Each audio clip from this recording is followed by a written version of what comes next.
नमस्कार साथियों, स्वागत है आप सभी का। तो आज की क्लास में हिंदी व्याकरण के ऐसे प्रश्नों के बारे में पढ़ेंगे जो परीक्षाओं में पूछे जाते हैं और हो सकता है कि इस बार भी ये प्रश्न आपसे पूछे जाएं।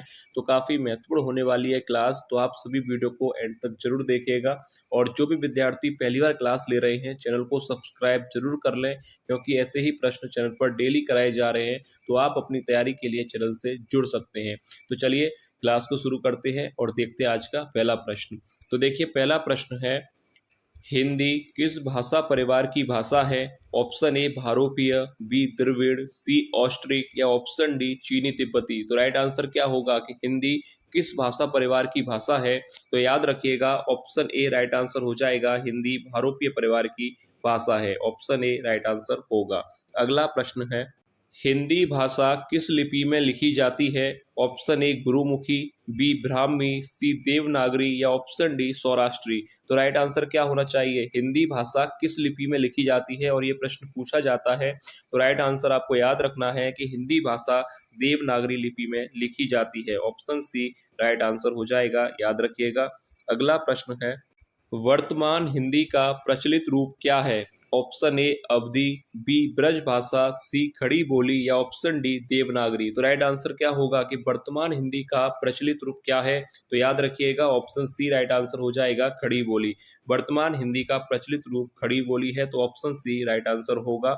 अगला प्रश्न है, भारतवर्ष में हिंदी को आप किस वर्ग में रखेंगे? ऑप्शन ए राजभाषा, बी राष्ट्रभाषा, सी विभाषा या ऑप्शन डी तकनीकी भाषा। तो राइट आंसर क्या होगा? भारतवर्ष में हिंदी को किस वर्ग में रखा जाएगा? तो देखिए, राइट आंसर होगा ऑप्शन ए राजभाषा। भारत में हिंदी को राजभाषा का दर्जा दिया गया है। और अगर आर्टिकल आपसे पूछा जाए तो याद रखिएगा, आर्टिकल 343 के अनुसार भारत की राजभाषा हिंदी है। याद रखिएगा। अगला प्रश्न है, भारतीय संविधान में किन अनुच्छेदों में राजभाषा संबंधी प्रावधानों का उल्लेख है? ऑप्शंस दिए गए हैं, तो राइट आंसर क्या होगा? परीक्षा के लिए इंपॉर्टेंट प्रश्न है और ये पूछा जाता है, तो ध्यान से इसका आंसर देखिएगा कि राजभाषा संबंधी प्रावधानों का उल्लेख किस आर्टिकल में है। तो याद रखिएगा, ऑप्शन पहला ही यहाँ पर सही हो जाएगा, 343 से 351 तक। याद रखिएगा, आर्टिकल 343 से 351 तक राजभाषा संबंधी प्रावधानों का उल्लेख किया गया है। अगला प्रश्न है, भाषा की सबसे छोटी इकाई है? ऑप्शन ए शब्द, बी व्यंजन, सी स्वर या ऑप्शन डी वर्ण। तो राइट आंसर क्या होगा? भाषा की सबसे छोटी इकाई किसे माना गया है? ऑप्शन डी राइट आंसर हो जाएगा, वर्ण को। याद रखिएगा। अगला प्रश्न है, वर्णमाला कहते हैं ऑप्शन ए शब्द के समूह को, बी वर्णों के संकलन को, सी शब्द गणना को या ऑप्शन डी वर्णों के व्यवस्थित समूह को। तो देखिए, वर्णमाला किसे कहा जाता है? तो याद रखिएगा, ऑप्शन डी राइट आंसर हो जाएगा, वर्णों के व्यवस्थित समूह को वर्णमाला कहा जाता है। और ये पूछा जाएगा, तो ध्यान रखिएगा, वर्णों के व्यवस्थित समूह को वर्णमाला कहते हैं। अगला प्रश्न है, वृक्ष पर पक्षी बैठे हैं, इस वाक्य में पर कौन सा कारक है? ऑप्शन ए संप्रदान, बी अपादान, सी कर्म या ऑप्शन डी अधिकरण। तो राइट आंसर क्या होना चाहिए कि वृक्ष पर पक्षी बैठे हैं। तो यहाँ पर आपको विभक्ति देखनी है, पर विभक्ति किसकी होती है? अधिकरण कारक की। तो ऑप्शन डी राइट आंसर हो जाएगा। याद रखिएगा कि वृक्ष पर पक्षी बैठे हैं वाक्य में अधिकरण कारक होगा। अगला प्रश्न है, निम्न में से कंठ्य ध्वनियां कौन सी हैं? ऑप्शंस दिए गए हैं, तो राइट आंसर क्या होगा? कंठ्य ध्वनियां आपसे पूछा गया है, तो याद रखिएगा, ऑप्शन पहला ही यहाँ पर सही हो जाएगा, क कौमा ख। कंठ्य वर्ण है, यानी कंठ से उच्चारित होने वाले वर्ण हैं, याद रखिएगा। और इसके अतिरिक्त यहाँ पर जो कंठ से उच्चारित होने वाले वर्ण हैं वह भी याद रखिएगा, ग, घ और ड। याद रखिए, ये क वर्ग के वर्ण कहलाते हैं जो कि कंठ से उच्चारित होते हैं। ये भी याद रखिए, ये प्रश्न पूछा जा सकता है। अगला प्रश्न है, स्थान के आधार पर बताइए कि मूर्धन्य व्यंजन कौन से हैं? ऑप्शंस दिए गए हैं, तो आपको बताना है कि मूर्धन्य वर्ण या व्यंजन कौन से हैं। तो याद रखिएगा, राइट आंसर यहाँ पर हो जाएगा ऑप्शन सी। याद रखिएगा, यह वर्ण ड कौमा ढ मूर्धन्य वर्ण कहलाते हैं, मूर्धा से उच्चारित होने वाले वर्ण है। याद रखिएगा, ग कौमा घ कंठ से उच्चारित होने वाले वर्ण है, ज कौमा झ तालु से उच्चारित होने वाले वर्ण है, और प कौमा फ ओष्ठ से उच्चारित होने वाले वर्ण है। याद रखिएगा। अगला प्रश्न है, भाषाई आधार पर सर्वप्रथम किस राज्य का गठन हुआ? Option A Punjab, B Jammu Kashmir, C Rajasthan या ऑप्शन डी आंध्र प्रदेश। तो राइट आंसर क्या होगा? और ये प्रश्न हिंदी की परीक्षा के साथ साथ जीके की परीक्षा में भी पूछा जाता है कि भाषाई आधार पर सर्वप्रथम किस राज्य का गठन हुआ था। तो याद रखिएगा ऑप्शन डी राइट आंसर हो जाएगा आंध्र प्रदेश राज्य का। याद रखिए आंध्र प्रदेश राज्य है जिसका भाषा के आधार पर सर्वप्रथम गठन किया गया था। अगला प्रश्न है, दो वर्णों के मेल से होने वाले विकार को कहते हैं? ऑप्शन ए संधि, बी समास, सी उपसर्ग या ऑप्शन डी प्रत्यय। तो राइट आंसर क्या होगा कि दो वर्णों के मेल से होने वाले विकार या परिवर्तन को क्या कहा जाता है? तो राइट आंसर होगा ऑप्शन ए संधि। याद रखिएगा ऑप्शन ए राइट आंसर हो जाएगा। अगला प्रश्न है, संधि कितने प्रकार की होती है? ऑप्शन ए 1, 2, 3 या 4। तो राइट आंसर क्या होगा कि संधि कितने प्रकार की होती है? तो याद रखिए ऑप्शन सी राइट आंसर हो जाएगा। संधि के 3 प्रकार होते हैं और कौन कौन से होते हैं ये भी देख लीजिए। पहला होता है स्वर संधि, दूसरा होता है व्यंजन संधि और तीसरा होता है विसर्ग संधि। याद रखिएगा तीसरा होता है विसर्ग संधि। तो संधि के कितने प्रकार हैं? 3 प्रकार हैं, स्वर, व्यंजन और विसर्ग। क्लियर है आपको? अगला प्रश्न है, जो धातु या शब्द के अंत में जोड़ा जाता है उसे कहते हैं? ऑप्शन ए समास, बी अव्यय, सी उपसर्ग या ऑप्शन डी प्रत्यय। तो राइट आंसर क्या होगा कि जो धातु या शब्द के अंत में जोड़ा जाए उसे याद रखिएगा कहा जाता है प्रत्यय। और यहीं पर प्रश्न अगर आपसे ये पूछा जाता है कि जो धातु या शब्द के आरंभ में जोड़े जाते हैं तो राइट आंसर होता उपसर्ग। याद रखिएगा जो अंत में जोड़ा जाए वो प्रत्यय और जो आरंभ में जोड़ा जाए वो कहलाता है उपसर्ग। अगला प्रश्न है, दो अथवा दो से अधिक शब्दों से मिलकर बने हुए नए सार्थक शब्द को क्या कहते हैं? ऑप्शन ए संधि, बी समास, सी अव्यय या ऑप्शन डी छंद। तो राइट आंसर क्या होना चाहिए कि दो अथवा दो से अधिक शब्दों से मिलकर बने नए सार्थक शब्द को समास कहा जाता है। ऑप्शन बी राइट आंसर हो जाएगा। याद रखिएगा। अगला प्रश्न है, समास का शाब्दिक अर्थ होता है? ऑप्शन ए संक्षेप, बी विस्तार, सी विग्रह या ऑप्शन डी विक्षेप। तो राइट आंसर क्या होगा कि समास का शाब्दिक अर्थ क्या होता है? तो ऑप्शन ए राइट आंसर हो जाएगा संक्षेप। याद रखिएगा समास का शाब्दिक अर्थ होता है संक्षेप या संक्षिप्तीकरण। अगला प्रश्न है, प्रख्यात में प्रयुक्त उपसर्ग है? ऑप्शंस दिए गए हैं तो राइट आंसर क्या होगा? प्रख्यात में उपसर्ग कौन सा होगा? सरल प्रश्न है, ऑप्शन ए ही राइट आंसर हो जाएगा। प्रख्यात में उपसर्ग होगा प्र।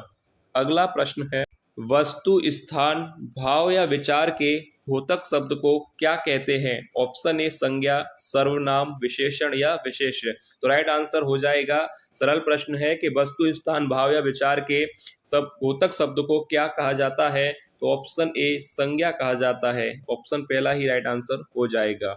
अगला प्रश्न है, व्युत्पत्ति के आधार पर संज्ञा के कितने भेद होते हैं? ऑप्शन ए 3, 4, 5 या 6। तो देखिए राइट आंसर क्या होगा कि व्युत्पत्ति के आधार पर संज्ञा के कितने भेद होते हैं? तो ऑप्शन पहला ही यहाँ पर सही हो जाएगा कि व्युत्पत्ति के आधार पर संज्ञा के 3 भेद होते हैं। अगला प्रश्न है, गमन शब्द को विपरीतार्थक बनाने के लिए आप किस उपसर्ग का प्रयोग करेंगे? ऑप्शन ए उप, आ, प्रति या अनु। तो राइट आंसर क्या होगा कि गमन शब्द है उसका विलोम शब्द हमें बनाना है। तो गमन का विलोम क्या होता है? गमन का विलोम होता है आगमन। तो यहाँ पर किस उपसर्ग का प्रयोग किया जाएगा? तो ऑप्शन बी राइट आंसर हो जाएगा आ का, क्योंकि गमन का विलोम होता है आगमन। अगला प्रश्न है, निर्वासित में प्रत्यय है? ऑप्शंस दिए गए हैं तो राइट आंसर क्या होना चाहिए कि निर्वासित शब्द में कौन सा प्रत्यय है? तो राइट आंसर हो जाएगा, सरल प्रश्न है, ऑप्शन डी इत प्रत्यय का प्रयोग किया गया है। अगला प्रश्न है, सूर्य शब्द का स्त्रीलिंग क्या होगा? ऑप्शन ए सूर्यानी, बी सूर्या, सी सूर्यागी या ऑप्शन डी सूर्यो। तो राइट आंसर क्या होना चाहिए? सूर्य शब्द का स्त्रीलिंग शब्द क्या होना चाहिए? तो ऑप्शन बी याद रखिए, ऑप्शन बी राइट आंसर होगा सूर्या। सूर्य शब्द का स्त्रीलिंग होगा सूर्या। अगला प्रश्न है, बुढ़ापा भी एक प्रकार का अभिशाप है, इस वाक्य में रंगीन छपे शब्द की संज्ञा बताइए। ऑप्शन ए जातिवाचक, व्यक्तिवाचक, भाववाचक या ऑप्शन डी इनमें से कोई नहीं। तो राइट आंसर क्या होना चाहिए? बुढ़ापा भी एक प्रकार का अभिशाप है। तो आपको बताना है कि बुढ़ापा किस प्रकार की संज्ञा है। तो राइट आंसर आपको याद रखना है कि बुढ़ापा ऑप्शन सी भाववाचक संज्ञा है। ऑप्शन सी राइट आंसर हो जाएगा। अगला प्रश्न है, जंगल में लगने वाली आग वाक्यांश के लिए एक शब्द क्या होगा? ऑप्शन ए जठरानल, बी दावानल, सी बड़वानल या ऑप्शन डी कामानल। और ये प्रश्न परीक्षा में पूछा जाता है कि जंगल में लगने वाली आग को क्या कहते हैं। तो याद रखिए ऑप्शन बी राइट आंसर हो जाएगा, दावानल। जंगल में लगने वाली आग को दावानल कहा जाता है। अगला प्रश्न है, वह स्त्री जिसकी कोई संतान न हो के लिए एक शब्द क्या होगा? ऑप्शन ए कुल्टा, बी बांझ, सी अप्रसूता या ऑप्शन डी विधवा। तो क्या कहा जाएगा कि वह स्त्री जिसकी कोई संतान ना हो, वाक्यांश के लिए एक शब्द होता है, ऑप्शन बी उसे बांझ कहा जाता है। तो एक शब्द हो जाएगा ऑप्शन बी राइट आंसर होगा। अगला प्रश्न है, तरनी तनुजा तट तमाल तरवर छाए में कौन सा अलंकार होगा? ऑप्शन ए अनुप्रास, बी यमक, सी उत्प्रेक्षा या ऑप्शन डी उपमा। तो राइट आंसर क्या होगा? तरनी तनुजा तट तमाल तरोवर छाए में अलंकार होगा ऑप्शन ए अनुप्रास अलंकार। क्योंकि अनुप्रास अलंकार की क्या परिभाषा है कि जहां पर वर्ण की आवृत्ति बार बार हो वहां पर अनुप्रास अलंकार होता है। तो यहाँ पर त वर्ण की आवृत्ति बार बार हुई है, तो जहां पर एक ही वर्ण की आवृत्ति बार बार हो वहां पर अनुप्रास अलंकार होगा। अगला प्रश्न है, स्थायी भावों की कुल संख्या है? ऑप्शन ए 9, बी 10, सी 11 या ऑप्शन डी 12। तो राइट आंसर क्या होगा? स्थायी भावों की कुल संख्या क्या है? तो देखिए राइट आंसर हो जाएगा ऑप्शन, चौपाई के प्रत्येक चरण में मात्राएं होती हैं। ऑप्शन ए 11, 13, 16 या 15। तो राइट आंसर क्या होगा कि चौपाई के प्रत्येक चरण में कितनी मात्राएं होती हैं? तो देखिए चौपाई से प्रश्न परीक्षा में पूछा जाता है। जो प्रश्न पूछे जाते हैं मैं बता दूं आपको। देखिए पहला प्रश्न बनेगा कि चौपाई कैसा छंद है? तो आपको याद रखना है कि चौपाई एक सममात्रिक छंद है। तो एक प्रश्न तो ये बनता है। दूसरा प्रश्न आपसे पूछा जाता है कि इसके चरण में कितनी मात्राएं होती हैं? तो याद रखिएगा ऑप्शन सी राइट आंसर हो जाएगा। कितनी मात्राएं होती हैं? 16। क्लियर है आपको? अगला प्रश्न है, शांत रस का स्थायी भाव क्या है? ऑप्शंस दिए गए हैं जुगुप्सा, क्रोध, शोक या ऑप्शन डी निर्वेद। तो राइट आंसर क्या होगा कि शांत रस का स्थायी भाव क्या है? तो ऑप्शन डी राइट आंसर हो जाएगा, निर्वेद। याद रखिएगा शांत रस का स्थायी भाव होता है निर्वेद। अगला प्रश्न है, आलोक का विलोम शब्द है? ऑप्शन ए अद्भुत, बी अज्ञात, सी अंधकार या ऑप्शन डी रात्रि। तो राइट आंसर क्या होगा? आलोक का विलोम शब्द क्या होगा? तो ऑप्शन यहाँ पर सही हो जाएगा सी अंधकार। आलोक का विलोम होगा अंधकार। अगला प्रश्न है, श्रृंगार रस का स्थायी भाव क्या है? ऑप्शन ए उत्साह, बी शोक, सी हास या ऑप्शन डी रति। तो राइट आंसर क्या होगा कि श्रृंगार रस का स्थायी भाव क्या है? तो याद रखिए ऑप्शन डी यहाँ पर सही हो जाएगा। श्रृंगार रस का स्थायी भाव होता है रति। उत्साह किसका होता है अगर ये भी पूछा जाए आपसे? तो याद रखिए उत्साह होता है वीर रस का स्थायी भाव। शोक किस रस का स्थायी भाव होता है? तो याद रखिएगा शोक होता है करुण रस का। करुण रस का स्थायी भाव होता है शोक। अगर हास्य रस पूछा जाए तो इसका होता है, यह हास्य किसका स्थायी भाव होता है? यह होता है हास्य रस का। ठीक है। और रति मैंने आपको बता दिया, रति होता है श्रृंगार रस का स्थायी भाव। ठीक है। तो यह था आज की क्लास का अंतिम प्रश्न। जो भी विद्यार्थी पहली बार क्लास ले रहे थे चैनल को सब्सक्राइब जरूर कर लें, क्योंकि ऐसे ही प्रश्न चैनल पर डेली कराए जा रहे हैं। तो आप अपनी तैयारी के लिए चैनल से जुड़ सकते हैं। तो चलिए मिलेंगे नेक्स्ट क्लास में ऐसे ही और महत्वपूर्ण प्रश्नों के साथ। तब तक के लिए धन्यवाद।